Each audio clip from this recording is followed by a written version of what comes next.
Everyone, care of মৌসুমীতে তোমাদের সবাইকে স্বাগতম। আবারও চলে এসেছি নতুন একটা ব্লগ তোমাদের সঙ্গে শেয়ার করব বলে।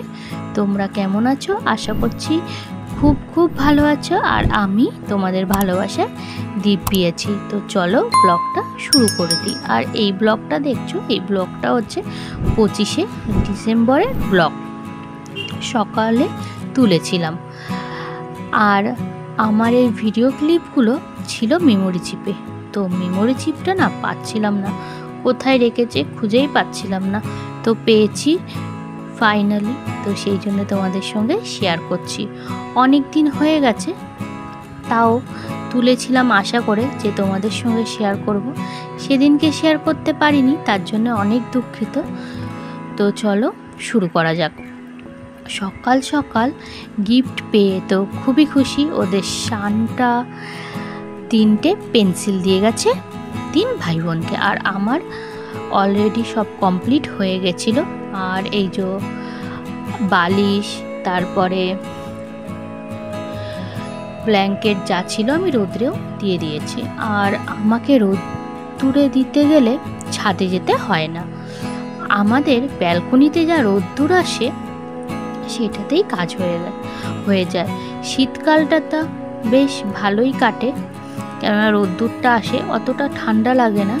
কিন্তু গরমকালে খুব গরম হয়, কেননা আমাদের বাড়িটা পুরো একদম রাস্তার ওপরে, তো পুরো রোদ আসে। আর সামনে ফাঁকা মাঠ, যেমন হাওয়াও আসে, আর দুপুরবেলা বেশি কষ্ট হয়। তো আমি সকাল সকাল তুমি দেখলে অর্ধেক জামা কাপড় কেচে দিয়ে এসেছিলাম, তো অর্ধেক জামা কাপড় ভিজিয়ে রেখেছিলাম, তো সেইগুলোই কাচবো।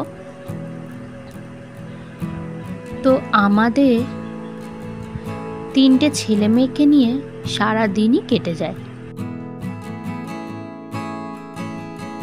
কাচাকুচি কমপ্লিট, আর তাই চলে যাচ্ছি ছাদে জামা কাপড় মিলতে।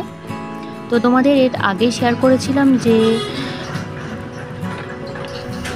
এর আগে কাচাকুচি করেছিলাম আর কিছু জিনিস ভিজিয়ে রেখেছিলাম, তো সেইগুলোই কেচে আবার ছাদে দিতে গেছিলাম। তখন প্রায়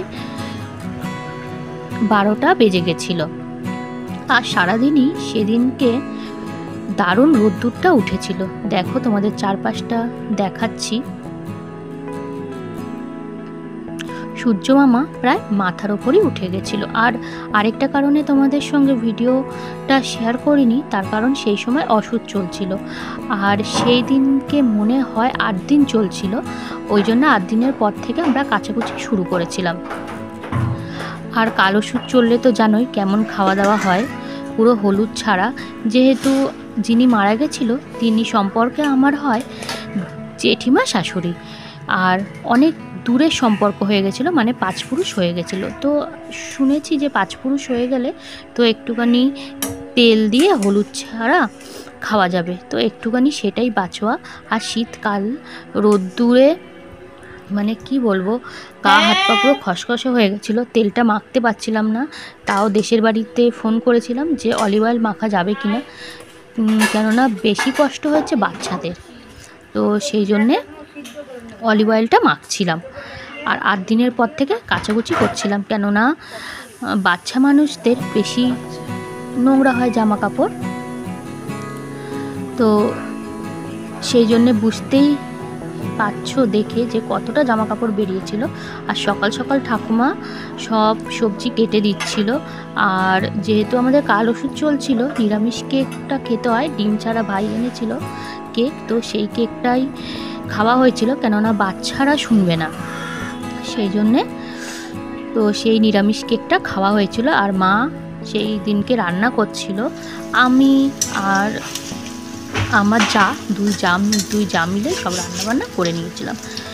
করে নিয়ে আসার পর তো স্নান তো আমার আগেই হয়ে গেছিল, তো মা আর আমি মিলে ছাদে চলে গেছিলাম। আমার যাও আসে, কিন্তু সেই সময় ওর তাড়াতাড়ি খাওয়া হয়ে গেছিলো, মার মাম্মামকে ঘুম পাড়াতে গেছিলো। তো আমার ব্লগটা এইটুখানি, তোমাদের কেমন লেগেছে অবশ্যই কমেন্টে জানিও। আর ভালো লাগলে অবশ্যই আমার চ্যানেলটাকে লাইক আর সাবস্ক্রাইব করে দিও, আর পাশে থাকা বেল আইকনটা প্রেস করে দিও। আজকের মতন এখানেই শেষ করলাম, টাটা।